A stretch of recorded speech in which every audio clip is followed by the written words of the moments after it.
Welcome! Today we're going to travel back in time, more than 1,200 years actually, to the Tang Dynasty in China.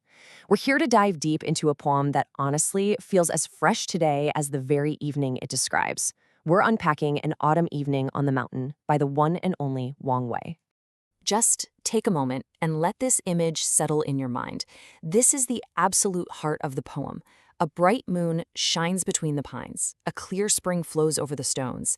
It's this perfect, quiet moment captured in just a handful of characters. You can almost hear it, can't you? Let's find out how Wang Wei pulls it off.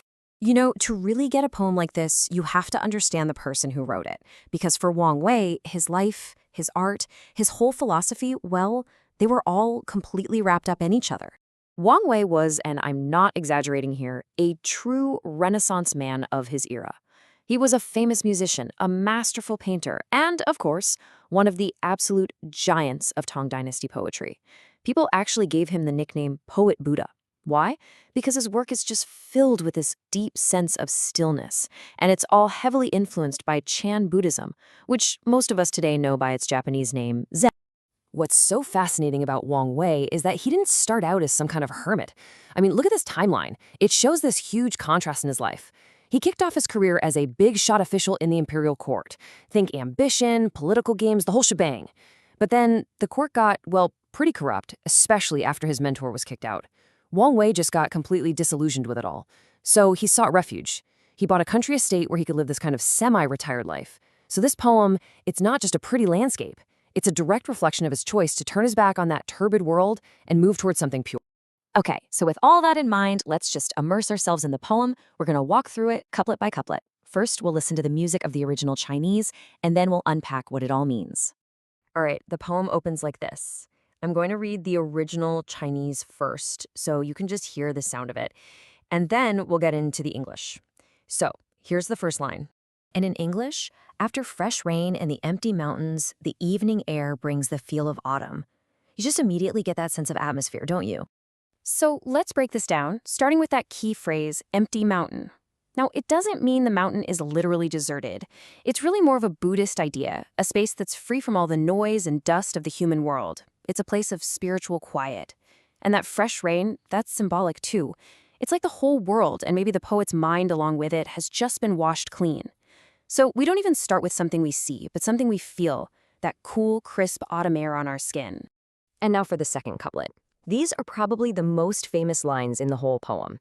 Just listen to the rhythm of this. And here's that beautiful English version. A bright moon shines between the pines. A clear spring flows over the stones. These lines right here are the perfect example of what people always said about Wang Wei, that in his poetry there is painting. You can just see this scene so perfectly, right? The tall, vertical lines of the pine trees, the cool white moonlight, the glistening water. But it's not a frozen picture. You can actually hear the gentle sound of that spring. And there's more. The pine tree, being an evergreen, it symbolizes things like integrity and endurance. The clear water represents purity. He's not just painting a landscape here. He's painting a state of being, really his own ideal of what a good person should be. Now, the third couplet introduces a really subtle shift. Turns out the scene isn't entirely empty after all. Here's how it sounds. And in English, bamboos rustle as washing girls return, lotus leaves part for a downstream fishing boat.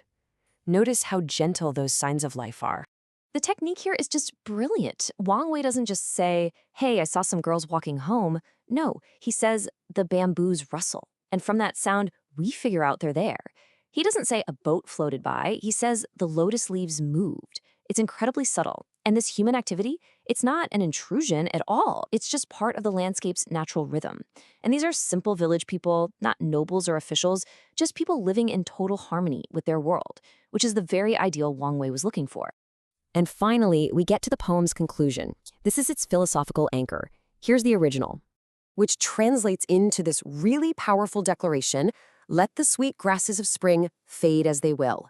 This prince's son can choose to stay. And this is where it all comes together. He's basically saying, you know what? I don't need the flashy, fleeting beauty of spring. I'm not wishing I was somewhere else. He's just peacefully accepting the natural cycle of things. Then he calls himself a prince's son, which is a literary term for a sort of refined, noble gentleman, and he makes his choice. After showing us this perfect, pure, tranquil world, he declares his intention. I can stay here. This isn't an escape for him. It's a destination. So why is that choice so important? Why is it such a big deal? Let's just zoom out for a second and look at the two different worlds that Wang Wei was choosing between. So on one side, you've got the imperial court. It's a world of ambition, political games, what the poets back then literally called noise and dust. It's a world that's all about constantly striving for more power, more influence. And on the other side, you have the empty mountain. That's a world of tranquility, purity, clarity. It's a world not of striving, but of simply being. So his choice to stay is about so much more than just liking a pretty view. It's a deep, philosophical rejection of one way of life and a total embrace of another. But there is one more layer to this that makes his final line so unbelievably brilliant and, honestly, pretty radical for his time. See, he wasn't just saying what he preferred. He was cleverly taking a famous, centuries-old literary idea and turning it completely on its head. Okay, so to really feel the power of that last line, we have to look at its history. The term he uses for himself, Wang Sun, or Prince's Son, is a direct quote from a much, much older poem. But in that original text, the line is a warning. It's a plea for the scholar to leave the mountains because they're portrayed as wild and dangerous. For centuries, the literary tradition was that the mountains were a place of exile you had to be rescued from. And then, along comes Wang Wei. He takes that exact same phrase, Prince's Son, and just completely flips the script. He's not waiting for a rescue. He's not in exile. He declares, with this calm certainty, this Prince's Son can choose to stay. For him, the mountains aren't a place of danger. They're paradise, a sanctuary.